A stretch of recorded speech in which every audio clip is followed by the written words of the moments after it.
Hello guys and welcome back to my channel. I am Livyu and today I'm gonna unbox and build the new frame from TBS, which is called SourceOne. I don't know if you know anything about this frame or not, but this is an open source design which you can actually build yourself with the plans already available on the internet. But of course, you will not be able to make it on the same price level TBS managed to sell it for, which is around $27. A price more than decent for a frame. Yeah, so let's begin and dive in. The frame comes in this plastic bag.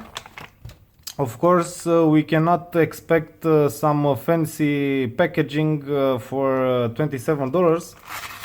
But even so, I already see here two straps. Yeah, so this is all the things in the bag. We see this sticker with some informations about the website where you can find all the design files. Two battery straps, and remember, $27. I am amazed, honestly. And actually this makes me think how cheap are frames actually.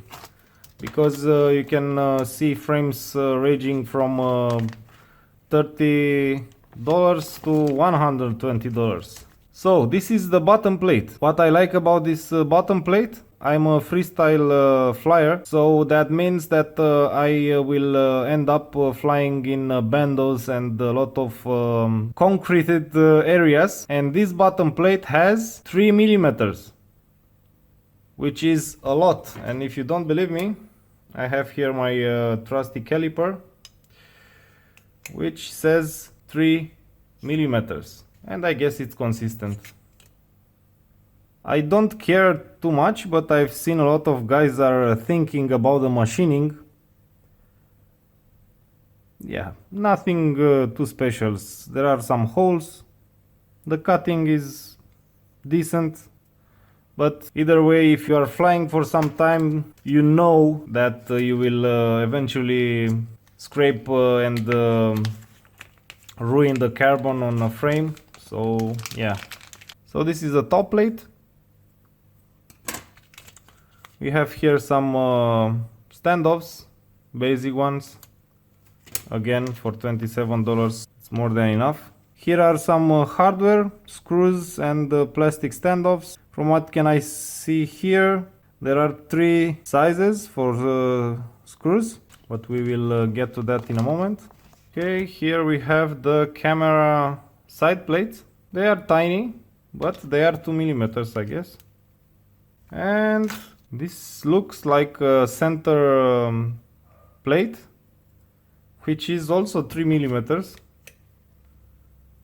So this is most definitely for sandwiching the arms with the bottom plate. And now for the arms.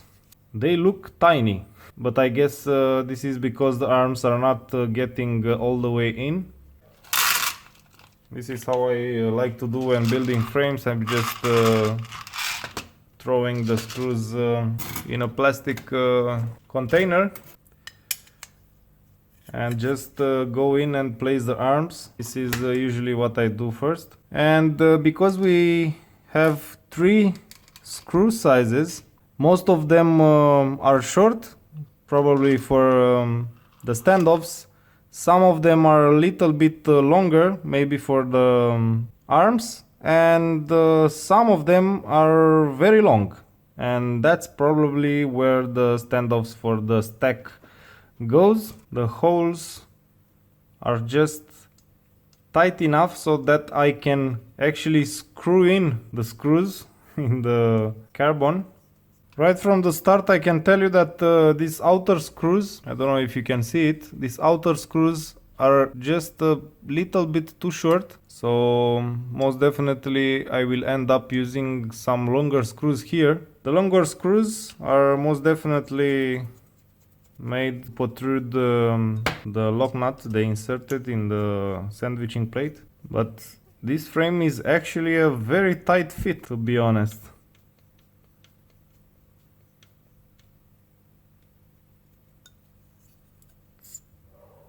this frame will be way tougher than any other frame in its design class, now consecrated alien style frame. Because of this bottom plate and the sandwiching plate, man, I don't think you will ever break the bottom plate.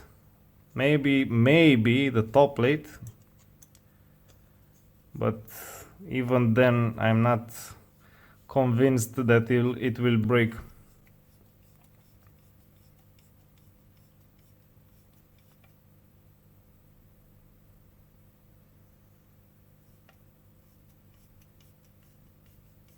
And the last arm.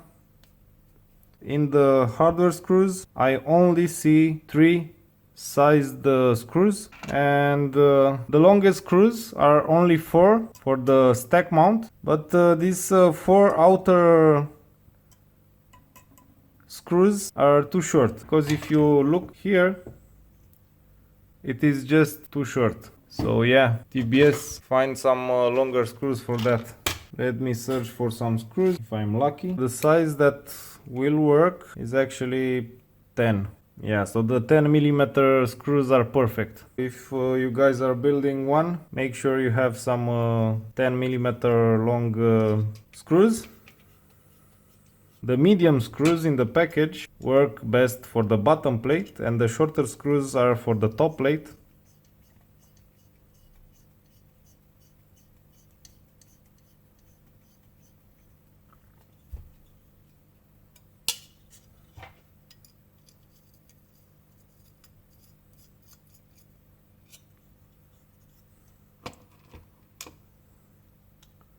Okay guys, so I installed all the standoffs, and I went and installed the camera on the side plates.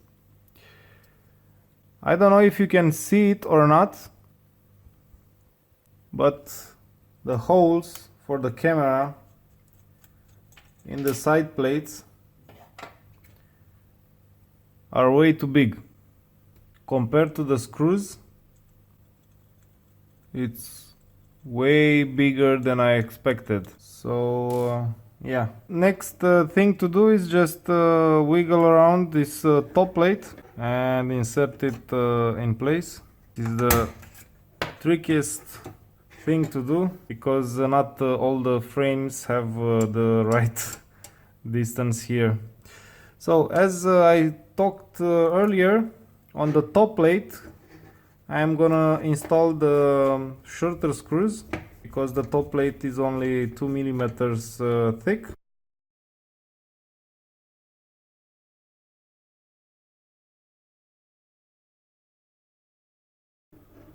Okay, so what do I think about this frame? I will start with the good things. The most important thing, at least for me, is that this frame is a tank.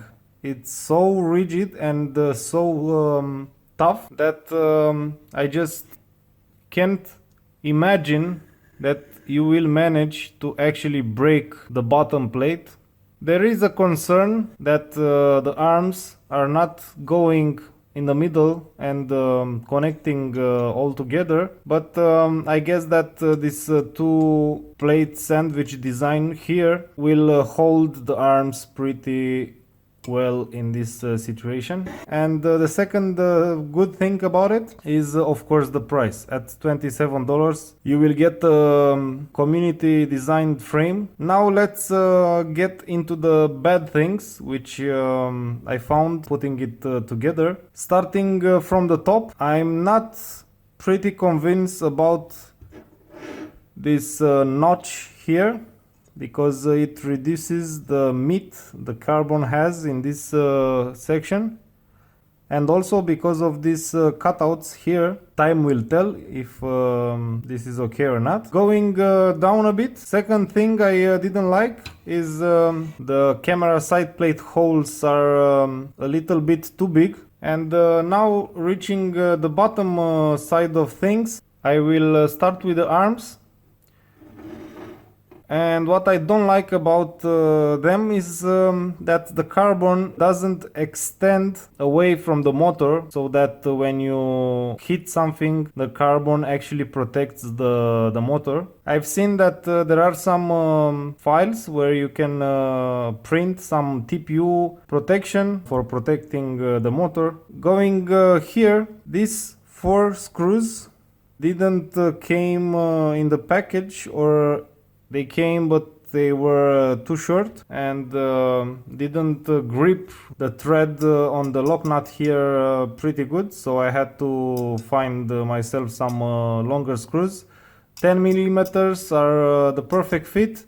Other than that, I don't see any bad things about this frame. Maybe it will evolve because it's a community open source frame. They will eventually change things in the design, and as time goes by, it will evolve into a better frame, I hope, because I think that this is a great project and a great product. To be able to buy such a nicely priced frame is a very good option, and between us, a very good clone killer. So yeah, I would love to see some landing foam pads included in the package, because come on, some landing pads are, if not free, very cheap. I don't think there is place here for more than 2 boards, but overall is a very easy to build, cheap, tough, and I have to say that at first glance I will recommend this frame for any pilot, beginner, advanced. Hope this unboxing ideas, thoughts about the TBS SourceOne frame was helpful to you. That was it. Thank you very much for watching, and see you next time. Don't forget to subscribe to my channel and also press that bell. Thank you, and see you next time.